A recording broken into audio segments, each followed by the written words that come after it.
Good morning. I'm at this beautiful place and I caught the vibe, so I wanted to speak on it. Last night I got a download about emotional attachments, and I wanted to bring it up here because I feel like it's something that we've all dealt with. And oftentimes, in the spiritual communities or whatever, we talk about energetic cords, we talk about cord cutting after breakups and things like that, but what the fuck does that even mean? An energetic cord is an emotional attachment to a person, place, or thing.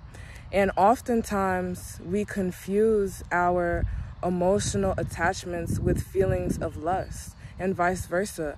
We confuse these feelings of lust, of passion and desire that we may have for a person, not just sexual, right?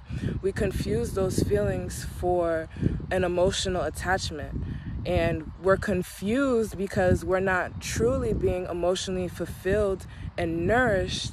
We're just chasing after these lower, I hate to use these stereotypical words, but we're chasing after these lower vibrational feelings, or we're not just taking the time to find out what actually makes us feel emotionally fulfilled and nourished. So we're running after our desires, we're running after whatever society or our friends are telling us to do or don't do, and we're still empty in the end.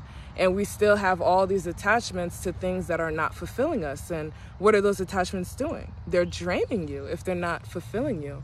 So ultimately, it's important to ask yourself, what am I emotionally attached to? And how do I know that this is an emotional attachment?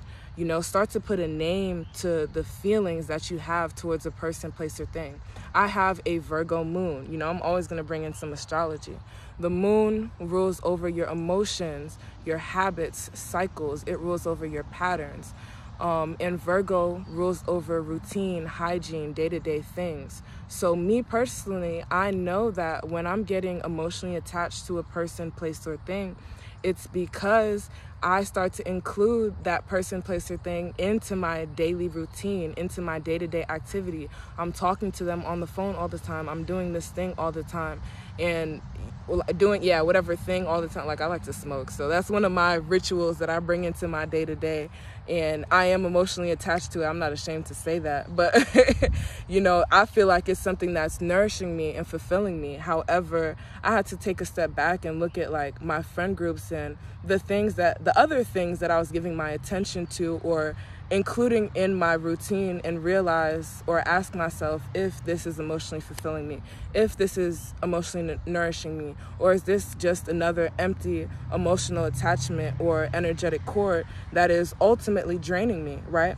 And then when we start to realize the cords, the attachments we have, what's draining us, what's nourishing us, we have to then start to ask ourselves, well, if this thing is draining me, how can I sever this cord in a healthy way? I feel like why it's so hard for people to get over breakups and move through endings with friends, with family, through whatever is going to bring you into that next cycle. It's so hard for people to integrate in those moments because they still have those heavy energetic or emotional attachments that are keeping them tied to something that is draining them. Or maybe they tried to cut those cords off. Maybe they tried to cut those attachments off, and they did it in a way that brought more dissonance to the mind, body, and spirit. So you have to find ways to healthily detach from a person, place, or thing. You have to find ways to healthily cut off those emotional cords.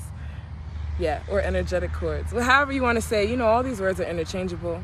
And at this point, I feel like I'm rambling. But, some ways we can do that is just, again, bringing awareness to the topic and to ourselves. If I feel like I need to detach from a person, place, or thing, how do I go about doing it? Am I avoidant?